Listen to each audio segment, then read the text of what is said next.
Bom,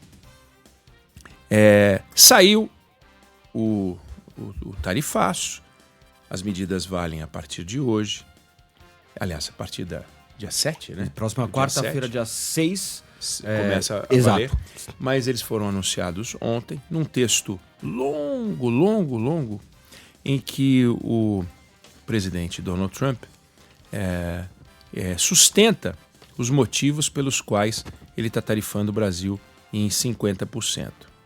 Aí ele fala lá pelas tantas que os membros do governo brasileiro tomaram medidas que suprimem, que interferem na economia dos Estados Unidos, infringem os direitos de liberdade de expressão dos cidadãos americanos, violam os direitos humanos e minam o interesse dos Estados Unidos em proteger seus cidadãos e empresas. Que membros do governo brasileiro também estão perseguindo politicamente um ex-presidente brasileiro que está contribuindo para o colapso deliberado do Estado de Direito no Brasil, para a intimidação politicamente motivada naquele país e para abusos dos direitos humanos. Ele fala, recentemente, membros do governo do Brasil tomaram medidas sem precedentes para prejudicar e ameaçar a economia dos Estados Unidos. Por exemplo, o ministro Alexandre de Moraes, do STF, abusou de sua autoridade judicial para perseguir componentes políticos, proteger aliados corruptos e suprimir dissidências. Autorizou batidas policiais, prisões, congelamentos de contas bancárias por motivos políticos. O governo brasileiro acusou Bolsonaro injustamente de múltiplos crimes relacionados ao segundo turno da eleição de 2022 e o STF decidiu, ele fala Supremo Tribunal Federal, decidiu equivocadamente que Bolsonaro deve ser julgado por essas acusações criminais injustificadas. Para lidar com a emergência nacional, declarada nessa ordem, determina que é necessário e apropriado impor uma alíquota adicional de 40% sobre produtos do Brasil, conforme detalhado abaixo. Estou tomando todas as medidas nessa ordem apenas com o propósito de lidar com a emergência nacional declarada nessa ordem, não para qualquer outro propósito. Então veja que interessante. Fora que o texto contém várias mentiras, né? E loucuras, delírios, como, por exemplo, dizer que os Estados Unidos, o governo brasileiro tomou medidas que interferem na economia dos Estados Unidos. Ele fala que o governo brasileiro acusa, ele sempre fala governo brasileiro. E ele diz que a acusação contra o Bolsonaro é injusta, injustamente acusado. Acusações criminais injustificadas. Só em qualquer país civilizado você pode dizer que algo é justo ou injusto se você realmente mergulhar no processo, coisa que é impossível que qualquer membro do governo americano tenha feito. Mas, para além disso, no Brasil foi o Bolsonaro. Na União Europeia, como observou Paul Krugman, economista americano, prêmio Nobel, que escreveu hoje, na União Europeia e no Japão, ele fala em práticas comerciais desleais que ele não disse quais são. Para o Canadá, é porque o Canadá é uma fonte de importação de fentanil, o que é mentira, como observa Paul Krugman. E ele, Paul Krugman, fala, no caso do Brasil, é totalmente legal. Ele escreve, não creio que o advogado mais inteligente e inescrupuloso consiga encontrar algo na lei americana que dê a um presidente o direito de impor tarifas a uma nação, não por razões econômicas, mas porque ele não gosta do que o judiciário está fazendo. É realmente uma barbaridade, é um negócio inacreditável. É o uso ilegal das tarifas. Tarifa, ela serve para quê? Como observa Paul Krugman. Dar margem de manobra a uma indústria americana contra o aumento de importação. Então, um determinado produto está entrando na economia de um determinado país e um segmento empresarial está sendo prejudicado com isso. Para preservar uma indústria essencial. Você tem lá uma indústria essencial. E, de repente, começam a entrar produtos estrangeiros e colocando em risco aquela indústria essencial. Ou então você identifica, por exemplo, práticas abusivas nos países de onde vem o produto, por exemplo, subsídio. Então, de repente, imagina, por exemplo, o governo brasileiro financia, dá um dinheirão para o camarada poder vender um determinado produto pela metade do preço. Isso é ilegal, ilegal. É fazer dumping, não pode fazer. Quando se identificam essas práticas, a taxa, a tarifa, ela é um instrumento importante da autoridade política do país. No caso brasileiro, você imagina que ele diz lá que ele está incomodado com o julgamento do Bolsonaro, que é injustificado, então por isso eu vou taxar uma parte dos produtos brasileiros, entendeu? Já que eu estou incomodado, eu vou taxar uma parte, porque esse mesmo documento, cujo trecho eu li, é o que traz a lista dos produtos que ficaram do lado de fora, que não vão ser taxados e que constituem uma parte importante até da lista. Mas veja que coisa alucinada. Já que eu estou incomodado, eu vou taxar um pedaço das importações que a gente faz do Brasil, o que não faz o menor sentido. Do total de 42,3 bilhões de dólares que a gente vendeu, 43%, equivalente a 18 bilhões de dólares, não serão tarifados. E aí tem lá a lista de 694 produtos. E aí é importante que a gente saiba que a gente não pode festejar porque tinha um bode na sala de 100% dos produtos brasileiros taxados e que agora caiu para um pedaço, metade. A gente festeja. Não pode festejar. A gente não pode sossegar e o governo brasileiro não pode sossegar enquanto não tirar a outra metade. Vai conseguir tirar a outra metade? Salvou 40, vai tirar as outras 60? Não vai conseguir. Mas é muito importante que a gente entenda qual é a dinâmica desses fluxos para a gente poder ir atrás. Por exemplo, quando a gente fala que um determinado produto conseguimos poupar óleo, petróleo, suco de laranja, aço e tal. E quando a gente faz as contas, por exemplo, eu falava ontem do Ceará, eu vou citar de novo o Ceará onde mora minha família, para onde foi a minha família há muito tempo. 70% da exportação, praticamente, do Ceará é aço, é ArcelorMittal. 70%, que gera 5 mil empregos diretos. Mas se você pegar os outros 30% que são exportados para os Estados Unidos, eles geram muito mais empregos. Então, o efeito na balança comercial é bom, se preservou 70%. Mas o efeito sobre a economia local é devastador. É devastador. Porque o camarada que trabalha na ArcelorMittal e tem 2 filhos, ele ocupa 2 vagas de escola. Os 6 mil pescadores que têm 12 mil filhos ocupam 12 mil vagas de escola. Então, claro que a conta não é simples, mas quem está na cadeia produtiva da cera de carnaúba, quem está na cadeia produtiva do caju, quem está na cadeia produtiva do pescado, está no enrosco. E isso a gente leva para o Brasil inteiro. Então tem alguns produtos, por exemplo, silício metálico. 100% do que a gente produz exportado. Os americanos tiveram cuidado de tirar da lista, porque senão não faz chip. Então não tem jeito, vai lá, tira da lista. Mas tem alguns produtos que são complicados. Por exemplo, se a gente pegar motor, você não consegue simplesmente vender o mesmo motor que a gente vendia nos Estados Unidos em outro lugar. Não é uma coisa simples, trivial. Portanto, prejudica um pedaço grande da economia. E o Brasil tem que atuar forte para tentar reverter. Algumas, as commodities, por exemplo, café. A gente produz café. Vende um pedaço importante para os Estados Unidos do café que a gente produz, do tipo de café que a gente produz. Esse café que a gente embarcaria para os Estados Unidos, os Estados Unidos vão ter que comprar de algum lugar.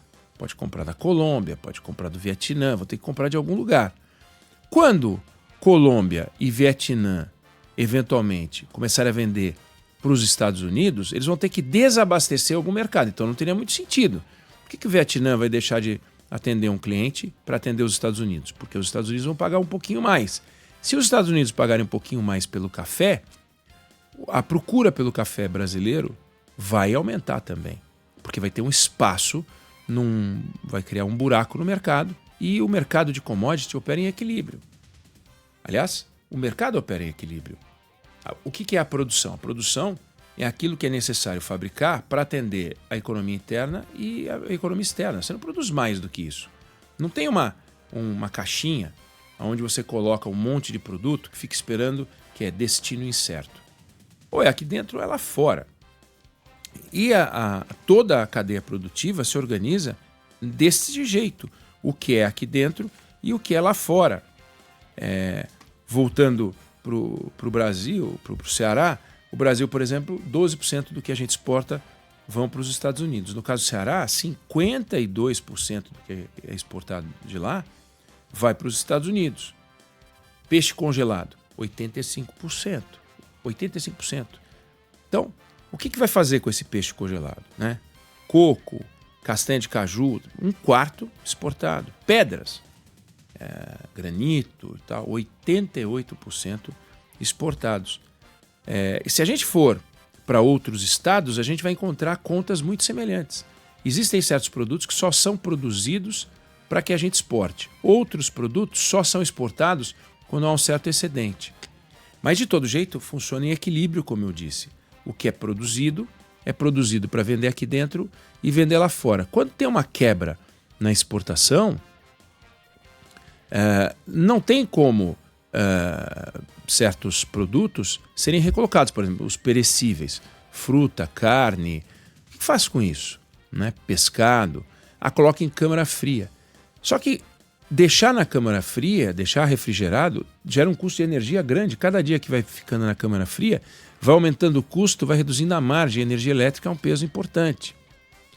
E depois, uma hora, lota a câmara fria. O que faz? Tem que parar de pescar, tem que jogar fora a safra de produtos, as frutas. Faz o que com as frutas?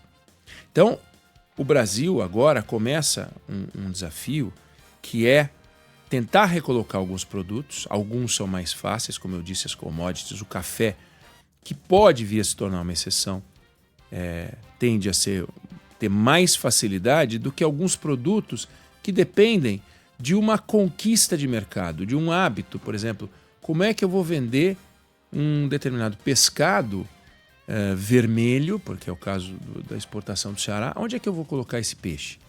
Eu tenho que criar um hábito cultural, eu tenho que criar experiência, eu tenho que fazer um exemplo besta. O Brasil, hoje em dia, consome muito peixe que não consumia antes. Não é um grande consumidor mundial, mas a gente não tinha o hábito, por exemplo, de comer peixe cru há 30 anos. A gente não comia. E a gente começou a comer. Quando a gente começou a comer esse tipo de produto, a culinária japonesa, a gente começou a consumir, disparou uma economia toda ligada a isso. Restaurantes, os atacadistas, importadores passaram a trazer produtos para cá que não traziam antes. Trazem desde a cumbuquinha para colocar o molho de soja até o que for, o hashi, seja lá o que é importado, o peixe e tal. Quanto tempo levou para a gente chegar nesse padrão de consumo? 20 anos? 30 anos? Tá, e a gente vai querer agora vender a nossa castanha de caju, a gente vai querer vender o nosso pescado vermelho, ou a gente vai querer vender qualquer outro produto. A gente vai levar 10 anos, 5 anos. O Brasil domina o mercado da carne americana. O rebanho americano, 95 milhões de cabeças, o Brasil, 210. A nossa carne é usada para fazer hambúrguer. O Brasil domina o mercado de hambúrguer. Pega a Marfrig, é a maior produtora de hambúrguer do mundo. Como é que os americanos vão fazer para repor esta carne? Eles vão ter dificuldade. É no que a gente se segura para ver como é que vai fazer. Mas digamos que os americanos resolvam aceitar, eu não sei como é que vai ficar McDonald's, Burger King, as grandes redes lá, para comprar carne de hambúrguer a um preço competitivo em outro país. Como é que vai ficar esse mercado para eles? Se os americanos toparem pagar mais caro pelo hambúrguer, aí nós vamos ter um problema. Agora, os setores de produtos acabados, por exemplo, sapato, aí é uma encrenca. Se a gente for para o Rio Grande do Sul, ou mesmo Ceará, que eu citei, mas Rio Grande do Sul, ou São Paulo, alguns centros que hoje geram milhares e milhares e milhares de empregos, mas uma quantidade monumental de empregos. E, no caso, por exemplo, do Rio Grande do Sul, o sapato feminino vem daqui. A gente é um grande exportador de sapato feminino para os Estados Unidos. E é onde é que a gente vai colocar? O sapato que foi desenhado, concebido, fabricado, segundo o gosto do público americano. Você vai colocar na Europa? Você vai colocar na África? Você vai colocar na Ásia? Pode até, em algum tempo, conseguir fazer isso. Com algum tempo, conseguir fazer isso. Mas é muito difícil imaginar que não vai ter uma quebradeira se a gente não conseguir mudar certos comportamentos. Então, é fundamental que a partir de agora, em vez de festejar o que não se deve festejar, que foi uma fubecada que o Brasil tomou, muito pesada, a gente deve, daqui para frente agora, começar um processo de negociação aonde duas palavrinhas são muito importantes. Uma é bolso, a outra é orgulho. O Trump quer ter a vitória. O Trump, ele vive do orgulho, ele quer ter a vitória.